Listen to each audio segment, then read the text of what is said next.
As we head into the final preseason game, the Detroit Lions have a lot of tough decisions to make, with roster cut down day being on Tuesday. Now, the NFL did change it this year. Instead of two cuts before the major cut, it's going to just be one major cut, all happening between the final preseason game and then the Tuesday deadline at 4 o'clock. So that day remains the same, but instead of the small cuts and then the bigger cut, it's going to be one big cut, and then the practice squad will be filled 24 to 48 hours after that.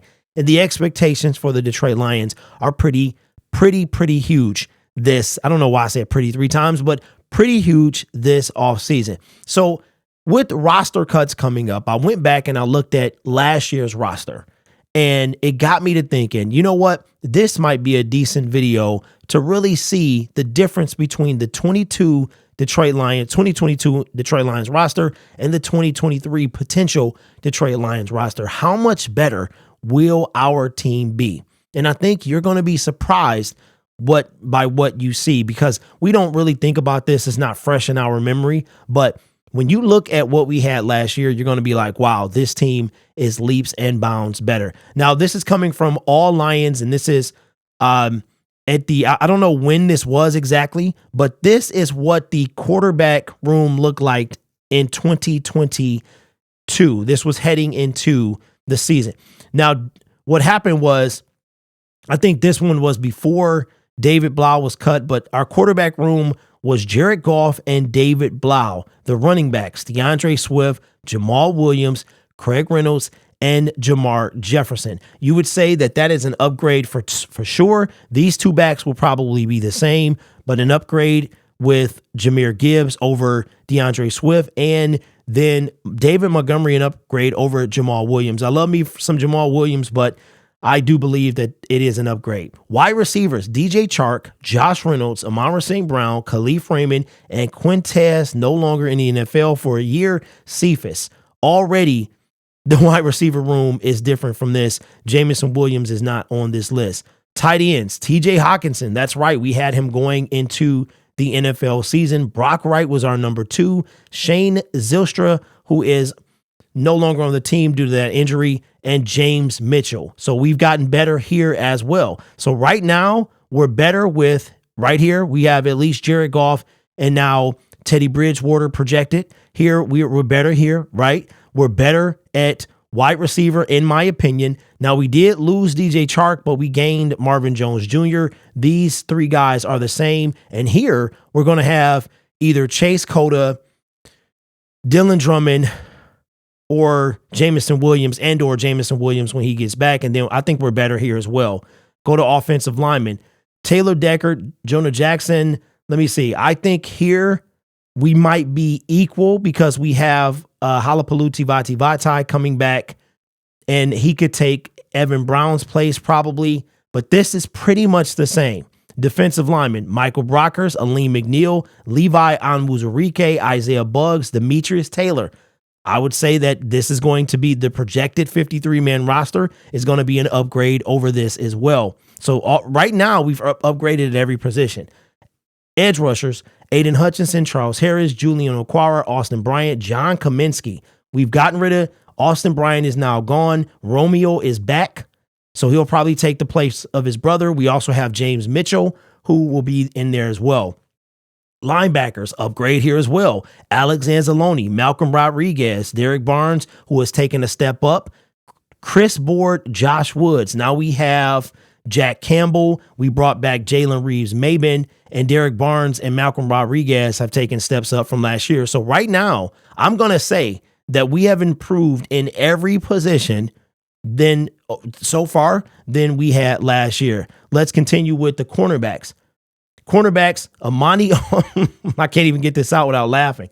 Amani Oruwariye, Jeff Okudah, Will Harris, Bobby Price, Mike Hughes, Chase Lucas. Are you kidding? Cam Sutton, Emmanuel Mosley.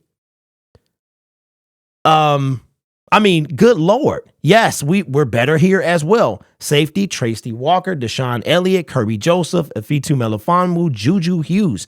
Absolutely. Brian Branch, CJ Gardner-Johnson. We are better here as well. So right now, we're like 0-4. We have no losses. And as far as specialists, Jack Fox, Scott Daly, Austin Seibert. Yep, we got better here because we cut Austin Seibert and we got Riley Patterson. And these were the people on the reserve list as far as injury was concerned. So right now we have Jerry Jacobs. He was back. Romeo came back. Josh stepped up. He's playing well. Kabinda, nobody cares really. And Jamison Williams, when he comes back and gets everything together. And I think that is it. And then release was Tim Boyle, Jared Davis, Devin Funches, Bruce Hector, Justin Jackson, Kendall Lamb, Dan Skipper. And then these were the people waived as well. So then we wind up filling some people back with these people on the practice squad. So right now, the Detroit Lions literally got better at every position. We did not get worse at one single position. We got better. And we talked about good talent being in a position where we have to cut good talent. We have been scraping the bottom of the barrel. You don't really think about it. Last season is last season, but with all the hype surrounding, and even with this roster, with a couple changes, we wind up finishing. We started 1-6, but it's not how you start, it's how you finish, right? We wind up finishing, going on winning 8 out of 10 games.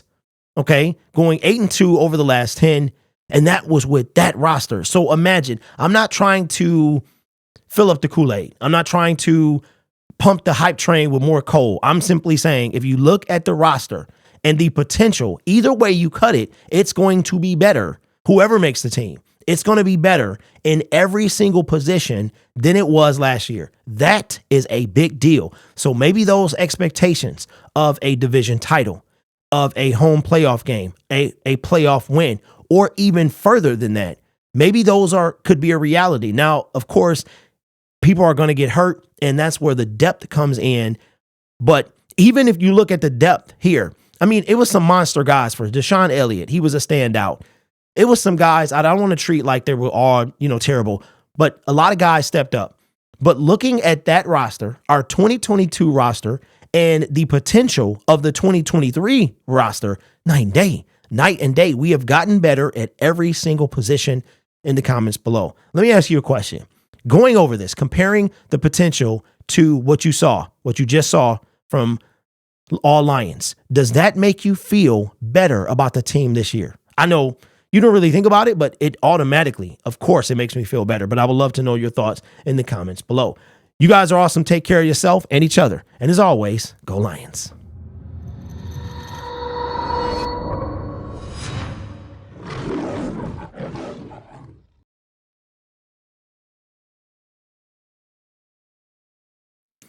Still here? Did you know that this has nothing to do with the video, but I found out today that the Boyz II Men song End of the Road is 30 years old today. Man, that makes me feel old.